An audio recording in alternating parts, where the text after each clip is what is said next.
Greetings, everyone, and welcome to SpaceWeek Live for Sunday, July 4th, 2021. Happy Independence Day to my fellow Americans. Don't forget to wear sunscreen, drink in moderation, and practice safety first if you plan to set off any fireworks. Unless tannerite explosives are in your celebratory plans, in which case, make sure to drink a couple extra PBRs beforehand. Last week was a flurry of activity. From Tuesday to Thursday, I had 7 live streams, after which I was all live streamed out and glad for a break.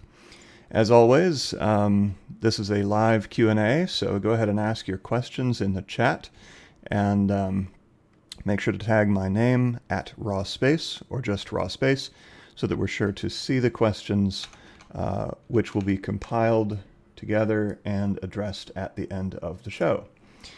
Let me see here. Okay, all right. Now,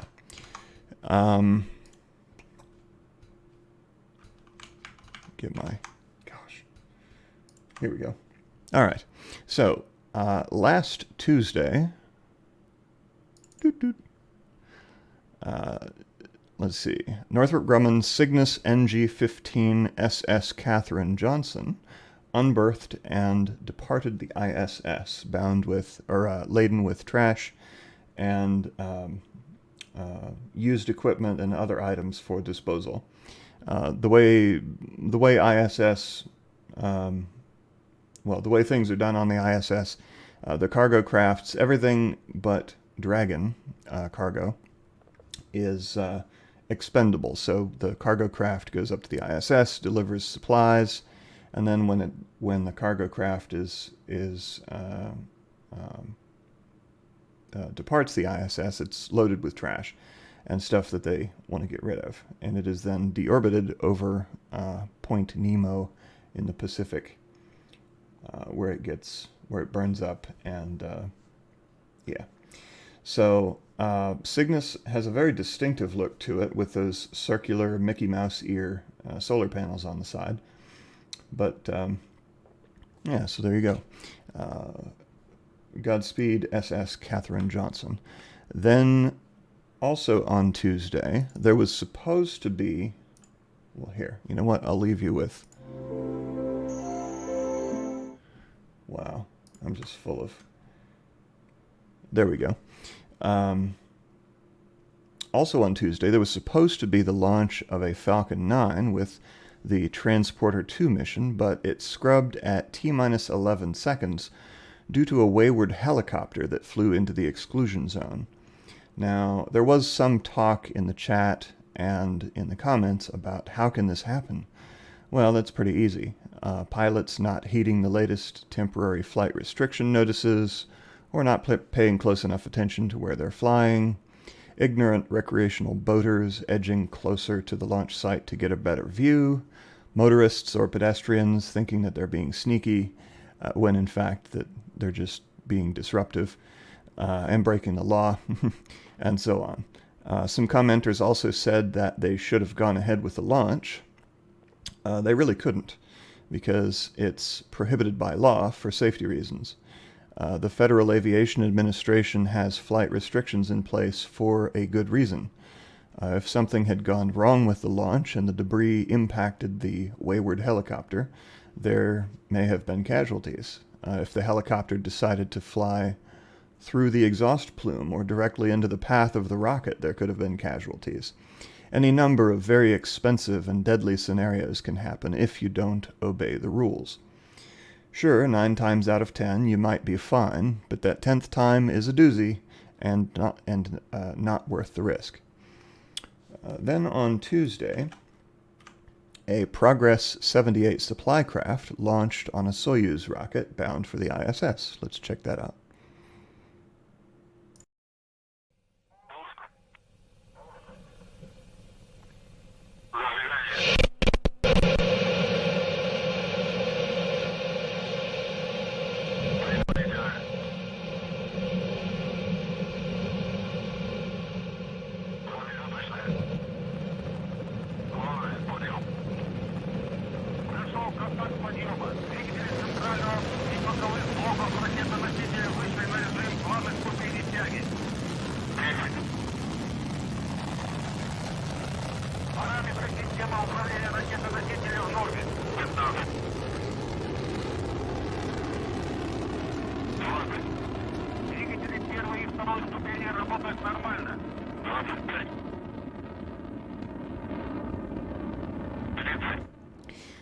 I opted to switch to the Russian coverage for the actual launch because they broadcast in full 1080p and their views are typically much nicer than the ones that that NASA provides, which are, I don't know, they go through some like 1980s era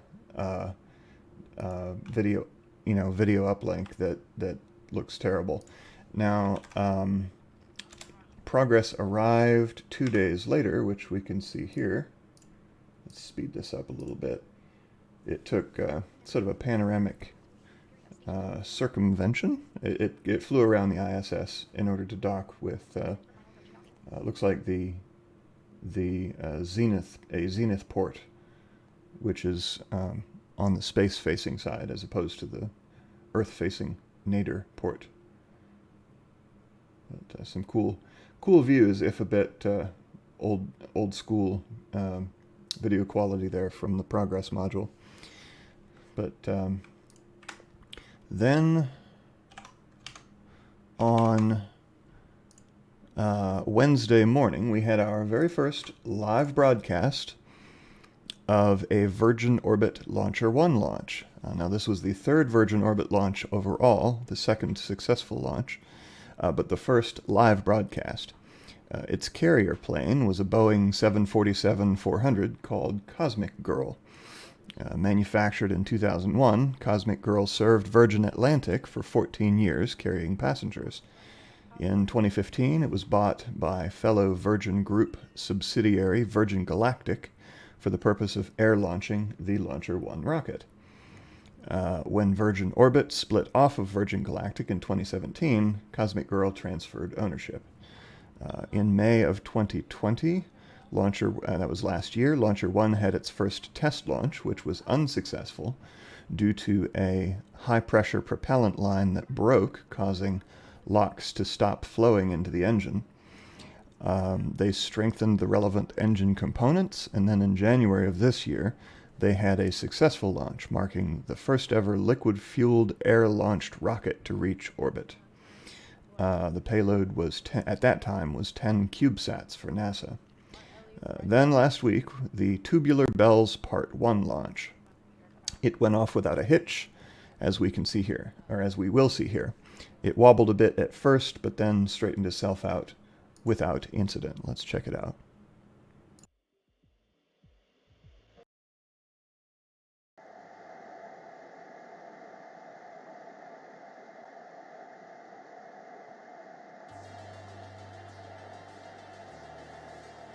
Release, release, release. Release confirmed. Release has been confirmed. PST is ignited. Newton 3 startup confirmed. Team source switch to S-band.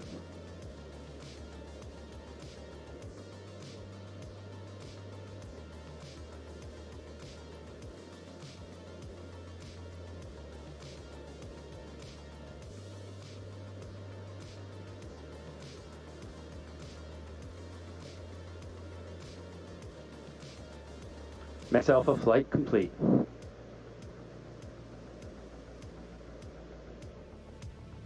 We've had successful PST ignition, engine start, pitch up, and have passed max Q. So that wobbling looked a little scary during the broadcast, but that also happened during the previous successful launch. So apparently it is expected and not a problem. So congratulations to Virgin Orbit on that launch. They had payloads on board for the Royal Netherlands Air Force, for the Department of Defense, and for a Polish company whose name Sat Revolution, I think it was. Let's see. So Virgin founder Richard Branson made an enthusiastic appearance after the successful launch, expressing his joy at their success. And Richard, thanks for joining us. I mean, it's so awesome that we're at the point of getting through the COVID adventure we've been through, that you could come and join us, and we could actually be together instead of in our own little bubbles. Excuse me.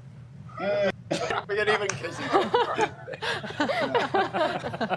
Thanks for that. A very colorful character. Probably a pretty cool boss, too.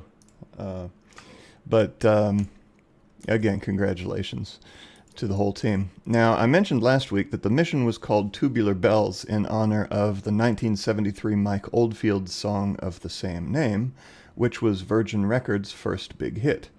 It's probably most famous for featuring, I mean, aside from being on the charts for a long time, it was, its lasting fame is probably due largely to the film The Exorcist of the same year. Here's a snippet of the song to jog your memory, and I'm only going to play a few seconds so as to avoid any copyright claims.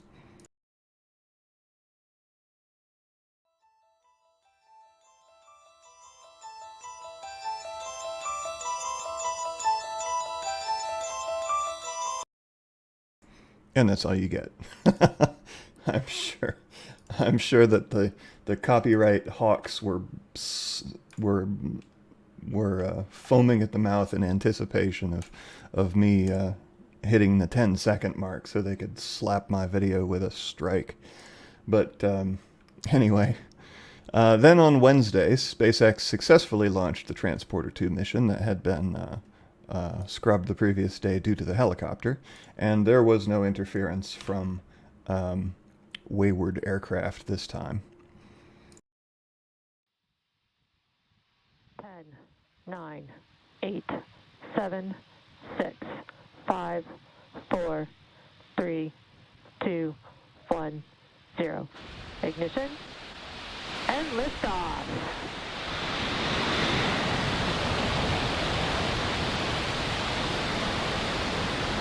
Vehicles pitching downrange.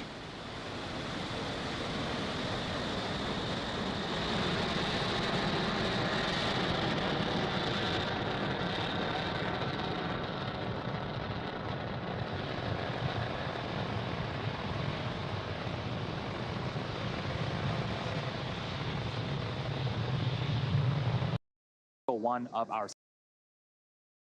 So this was a rare opportunity. Well, relatively rare. We actually got a pad landing of the booster, which was really cool.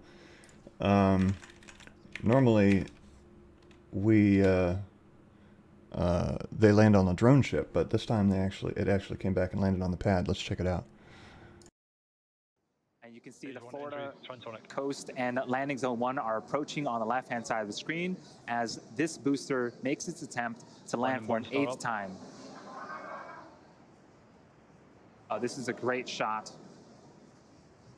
of the first stage coming down with its landing burn. Stage 2 internal guidance.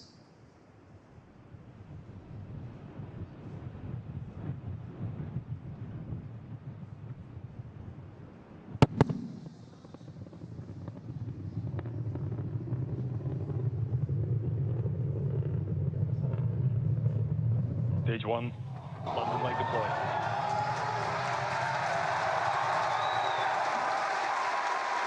That was as smooth. Beautiful landing. The 8th landing for that booster, which is why it looks so charred, because it's got all that soot on it from the combustion of the kerosene fuel on its previous missions. But, alright, then let's see. We are not even close to done yet. On Thursday, the 8th batch of OneWeb satellites launched on a Soyuz rocket from Far Eastern Vostochny Cosmodrome in Russia. As has become the norm recently, the Roscosmos broadcast coverage was excellent.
I love the sound on those Soyuz launches.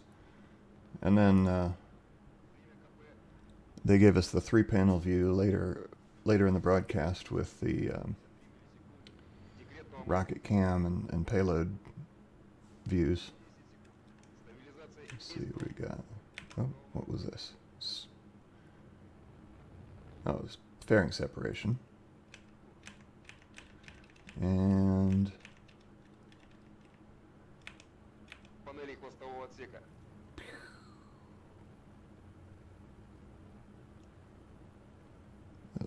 high-tech sound effects. Anyway, cool stuff. Then on Friday, a Long March 2D launched into Sun synchronous orbit from Taiyuan Satellite Launch Center in China's northern Shaanxi province with the Jilin-1 Quanfu 1B wideband Earth imaging satellite, also called Gaofen 1B. Also on board were 3 Gaofen 3D high-resolution imaging satellites. And thank you, Friday Ray, for that contribution. Much appreciated. I'll make sure to get Bennu some treats.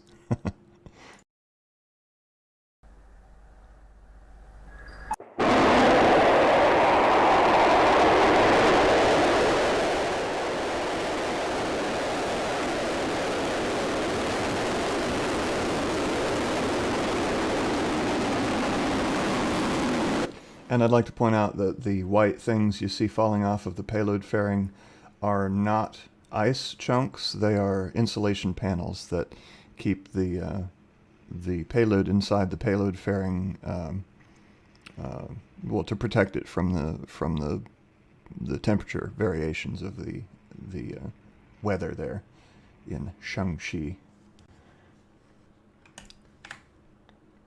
but they're designed to just fall away on liftoff, and they don't pose a threat to anything.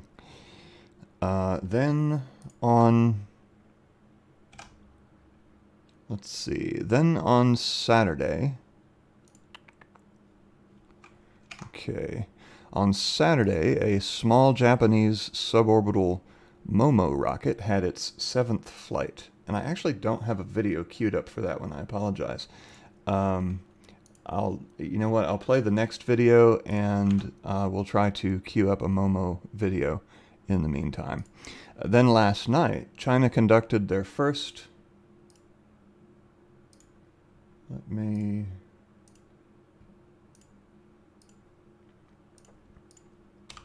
China conducted their first long-duration spacewalk outside the Chinese space station, and their second spacewalk overall. Wow, that video quality is great. I did not actually watch this at the time, but yeah, veteran taikonaut Liu Baoming opened the hatch at 11 p.m. Eastern Time, 011 GMT, and was joined later by Tang Hongbo. They spent about 6 hours and 45 minutes outside the station, installing a robotic arm, panoramic camera, foot restraints, and an EVA working platform on the Tianhe module. China's first spacewalk ever was 13 years ago in 2008 during the Shenzhou 7 mission and lasted about 20 minutes. It was essentially a flag-waving opportunity and a test of their Feitian spacesuits, of which the astronauts this time wore an advanced modern version of that. The spacewalkers at that time, in 2008, were Zhai Zhigang and Liu Baoming, who also the latter of which who also participated in this spacewalk. So he is sort of a national hero there in China. So congrats to them on a successful spacewalk. And MOMO. Here we go. July 3rd. Where's the launch?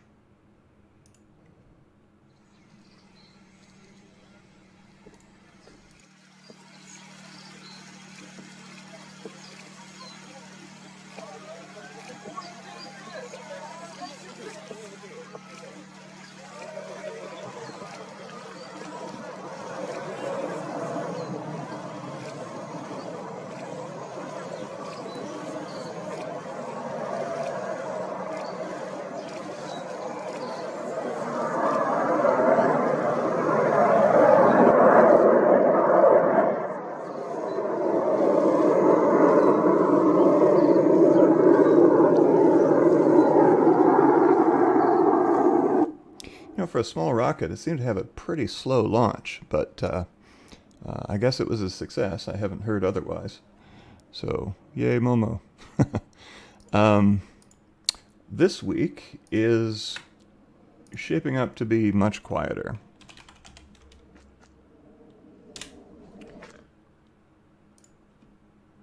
Let's see, we've got 3 events on, let me see if I can, ooh, my. There we go. Oh, there you are, you pesky, silly thing. There. All right. So,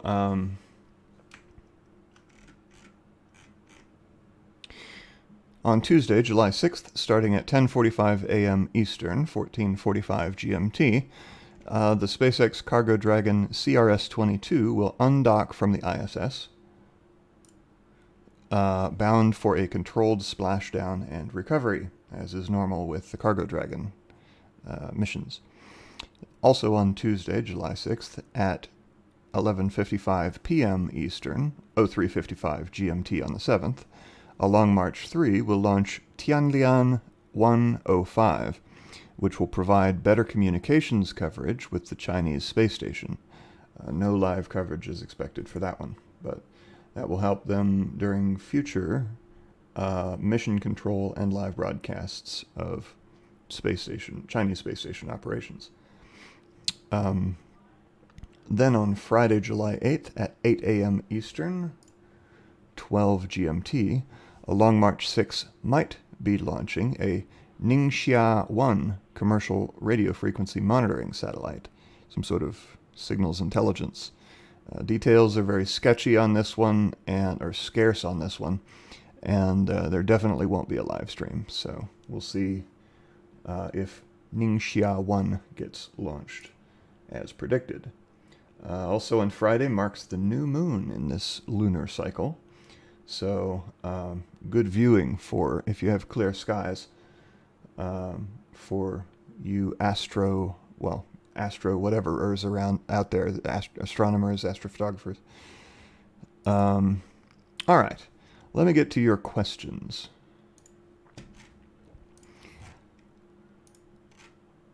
Slim pickings. Not many questions this week, but that's all right. Mark Desert, how often do these incursions happen? Referring to the helicopter entering the exclusion zone of the Falcon 9 launch. Was this the first time with a helicopter? Probably not the first time, though I don't specifically remember any previous incursions by a helicopter in the 3-odd years I've been doing this. Previously, usually it was like a boat that would wander into the exclusion zone. Even just a fisherman returning from whatever with his catch and getting too close to the launch site at the wrong time. Or, like I said, recreational boaters trying to get a better view. But I would say it doesn't happen terribly often, but it happens often enough that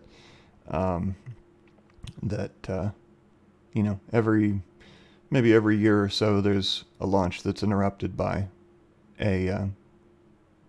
somebody wandering where they're not supposed to be. Space Community asks, Raw Space, is Virgin Orbit considering launching Launcher 1 for space tourism? No, that's not an option. Because Launcher 1 is not capable of carrying humans, and it accelerates at a rate that I think would be unhealthy for the human body in any case. It's not big enough for humans, and it also pulls too many G's on ascent. But no, that is not what will be used for space tourism. But Virgin Galactic, Virgin Orbit's sister company, will be doing space tourism, not on orbit, but in suborbital flight on their whatever the heck that vehicle is called. But yeah, Virgin Galactic will be doing manned space flights in their air-launched suborbital rocket plane vehicle. And I think that it has been announced that Richard Branson himself will be joining the first fully crewed launch of that, maybe later this year or next year. So they've done flights, but not like a fully crewed flight with passengers, like not with more than just the pilots. But Richard Branson himself will be on that flight. And Mark Desert, how much does 10 miles or whatever the altitude of the aircraft was really matter for a launch? Well, that's a matter of I guess, debate and decision by the policymakers at the FAA. As for determining what distance and altitude constitute a level of unacceptable risk for a launch, and I've never been part of that process, so I wouldn't be able to tell you any sort of insider information there. But yeah, ask the FAA. You're not likely to get an answer. Tig Rayhoff asks if I can recommend a good Schmidt-Cassegrain telescope. I could not, unfortunately. I don't own a telescope. I own a fairly large camera lens, but that's about it. I don't I haven't gone down that rabbit hole yet. I would like to have a telescope, but when I get one, it's going to have to be one that supports astrophotography, because photography is a lifelong passion of mine, even though I'm sort of,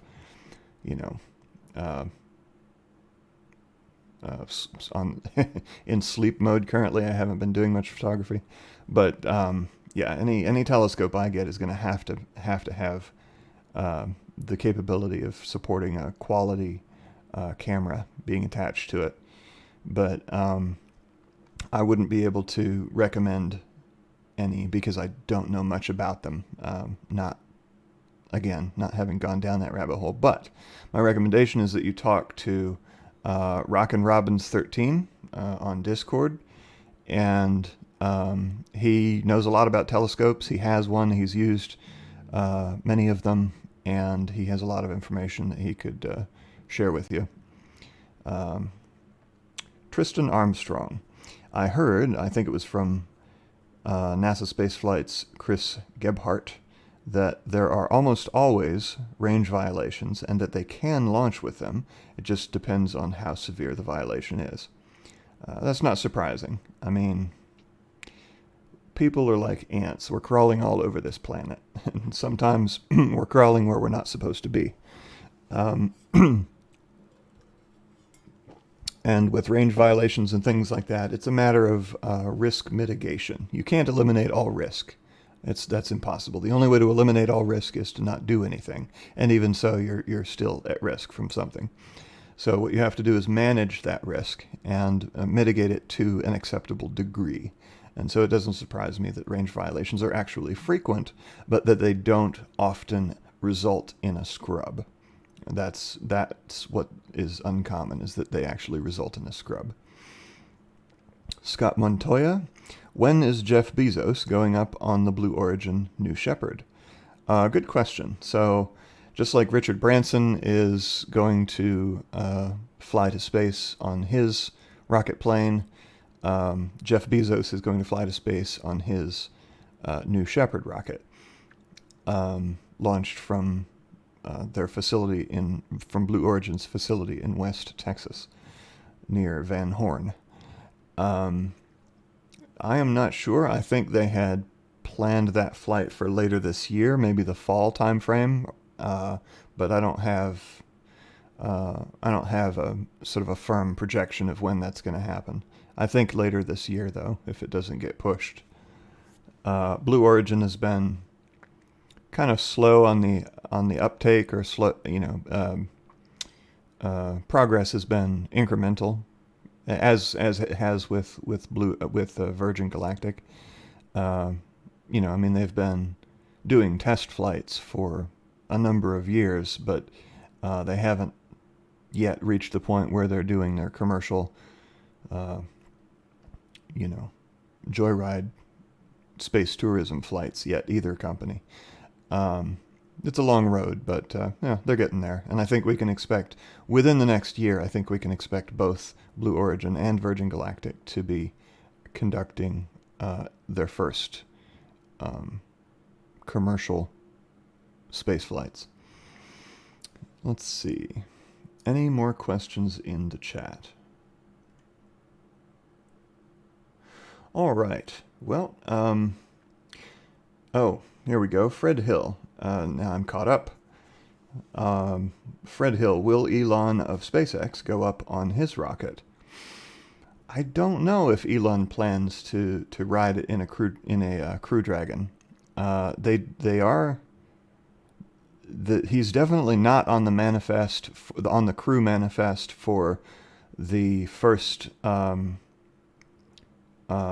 commercial Crew Dragon launch, like the one one not going to the ISS. But I'm not sure if he plans to ride on his own vehicle or not. You might ping him in a tweet. He might respond. Although you're likely to get a better response rate from Tory Bruno than from Elon Musk. Elon gets a lot more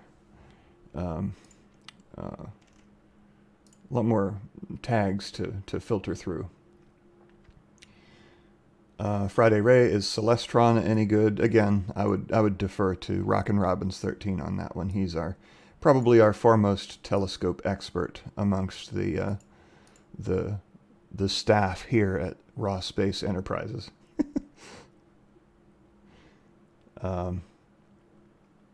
Tristan Armstrong says, according to Next Space Flight, NS-16, which is the first crewed New Shepard launch, is on the 20th of July. Here, let me see. Let's pull up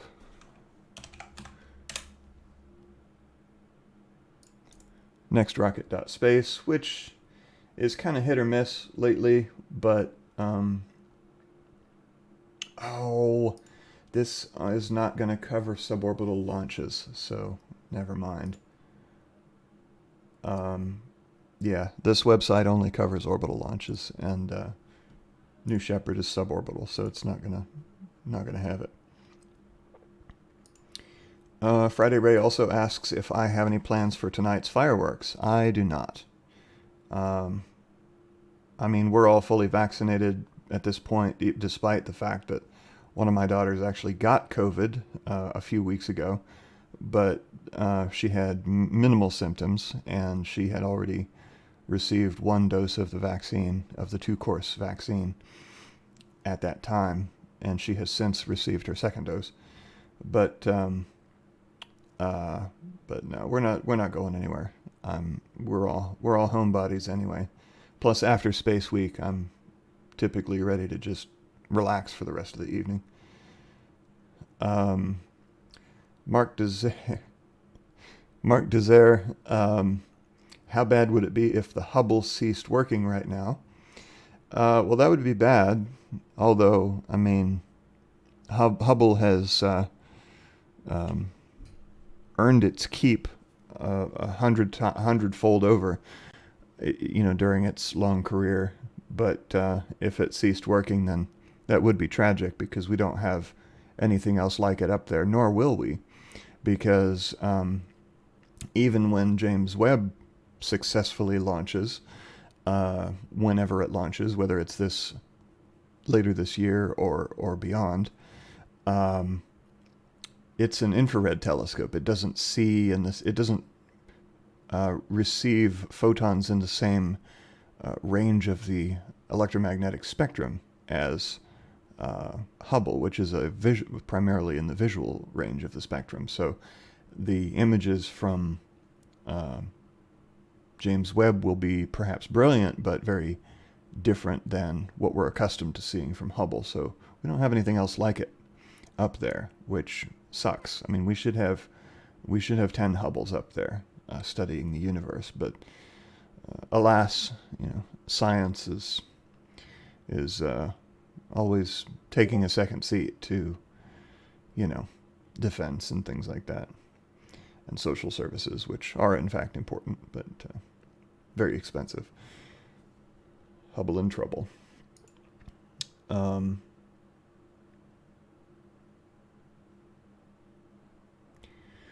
Fred Hill, do we have the commercial list? Who will be on the Dragon 9?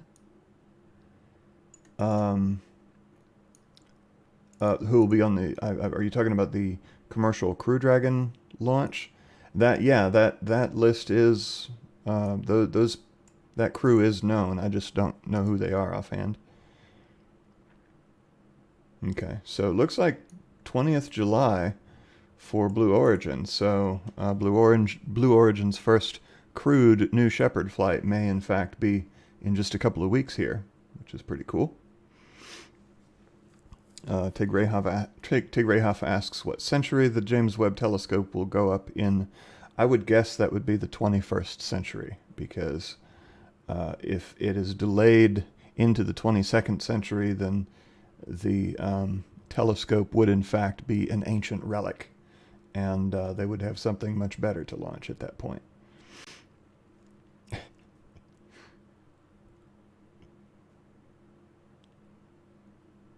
Raw vegetables.